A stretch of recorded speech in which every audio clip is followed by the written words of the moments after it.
Today it will be about landscape photography with a 50mm lens.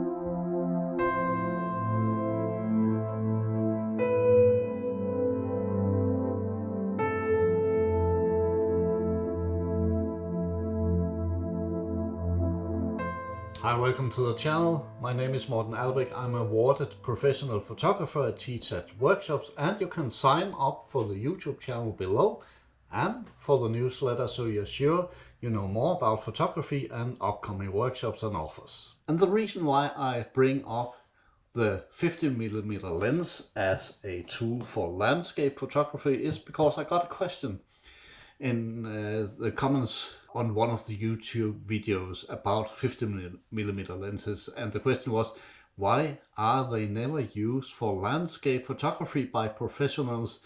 And I do think they are in some circumstances, but generally people prefer to have wide angle lenses like 28mm, 16mm lenses to give it a wider perspective on the field. It will add more drama when you lower or raise your camera and tilt the camera a bit. You will get a wider depth of field. You get a different expression in your photos than when you use a 50mm lens, but that doesn't exclude the 50mm lens at all. It actually just have a different expressions, and we will look into that in this video today. But I also want to present a book by the Danish landscape photographer Kirsten Klein, Between Light and Darkness, a beautiful book where you can find inspiration for landscape photography. And it doesn't have to be a wide angle lens to capture these images. They are as well capable of being done with a 50mm lens. In my opinion, I will show you a few examples. And the reason why I use the 50mm lens for landscape photography as I do for streets or portrait photography is simple, because this is what I carry with me every single day. This is my main tool. I have a 35mm lens as well, but I prefer the 50mm lens, and that's a personal question, not so much because it is a rule. Sometimes there tend to be set up rules for photography genres which are unnecessary. Photography is still young when you compare it to music, when you compare it to theater, when you compare it to writing, painting.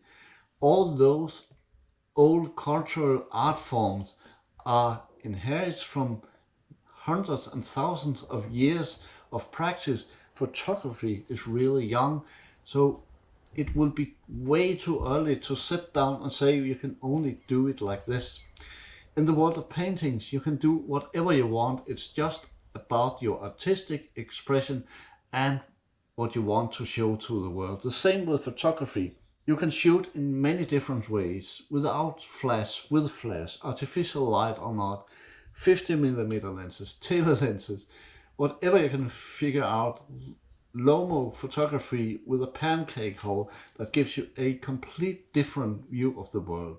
So the 50mm lens is as valid as any other lens for landscape photography or whatever you can imagine. Of course, it has limits in the distance from the subject, but that's it.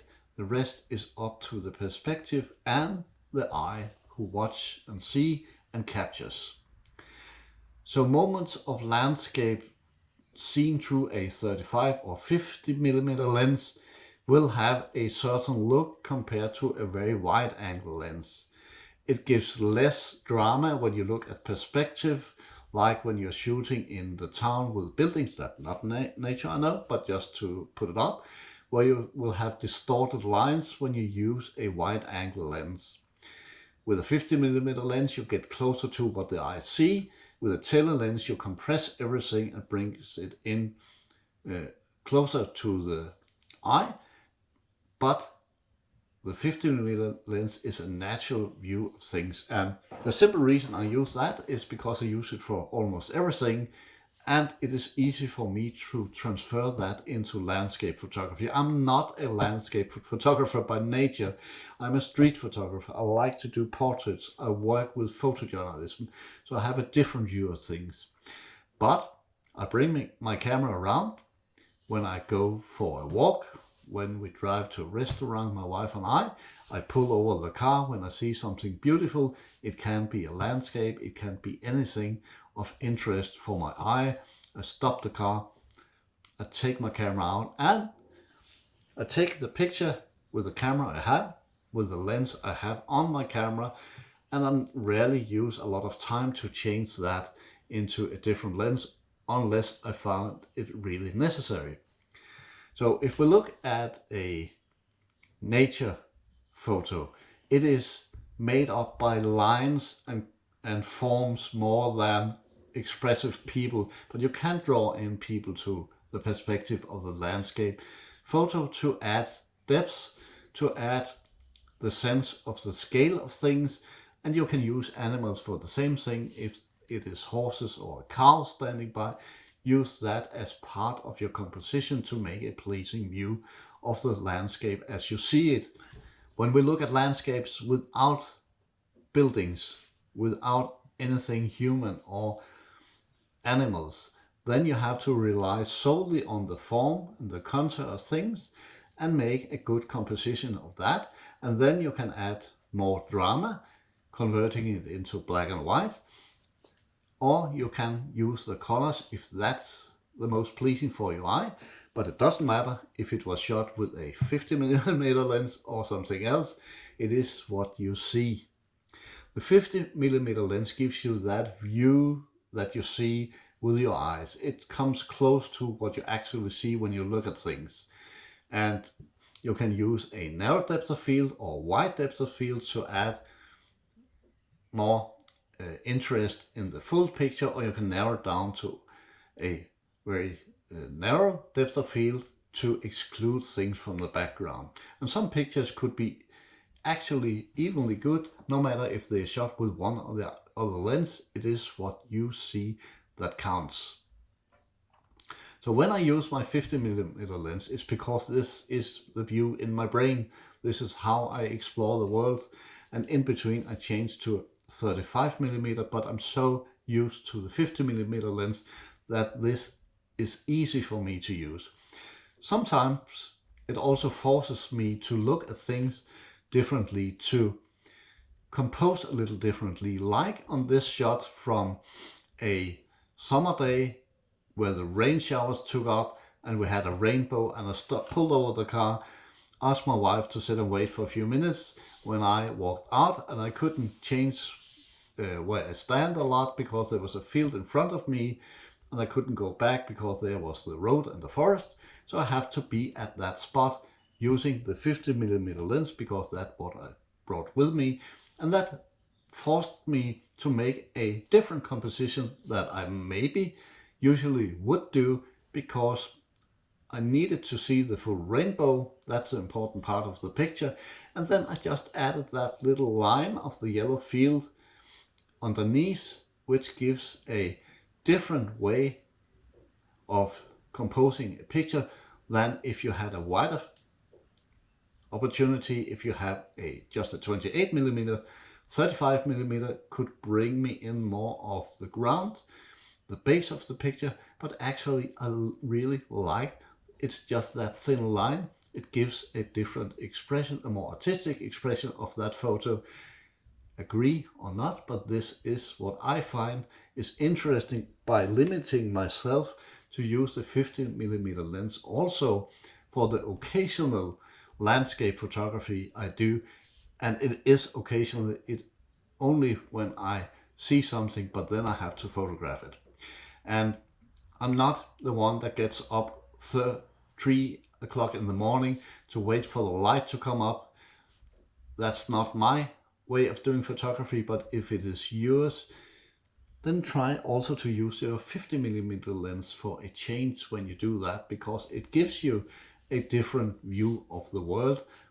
And I think that's a really important part of learning photography, is trying to limit yourself with a lens for a certain time, to learn to know it, and then when you have trained that, you can begin to change lenses for whatever reason you have, because you see things better when you have trained your eye and get used to use your tool the best way, and that's by training and repeating.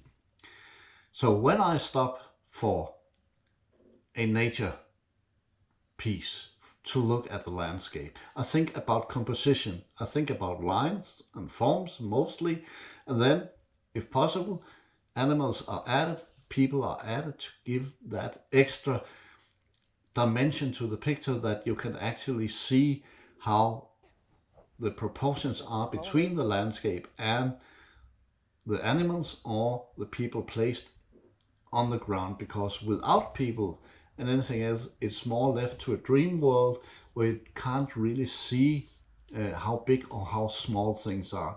Using the 50mm lens adds a feeling of being there, seeing things as they are. As soon as we use wide lenses or tailor lenses, we are stepping beyond what our eyes see, and that makes a different expression. There's nothing wrong with that, you just have to have that in mind, that then you begin to play with what your eyes was actually able to see and what your camera lens sees, because that's a really different thing. It is a choice to shoot monochrome, black and white, or colors, and that's just a personal preference. I really like colors when they are there, when they are the main object. Else I prefer going into monochrome, because then you look more at shapes and forms, and it gives you a different view on the world when you see it in black and white. It makes it simpler and much easier to understand what is happening in the picture, where colors often have a disturbing effect, except if you want to show the colors of the corn on the horizon, but black and white can be much more dramatic. But it's all a preference, and it is all up to the situation you're in, but it should not be your 50mm lens that makes you avoid doing landscape photography. It can be equally good as that tool. If you want to learn more about photography, then please join me on my website, sign up for a workshop, and I will be happy to arrange workshops, especially for groups. If you're interested, just write me or sign up for what is already scheduled on the website.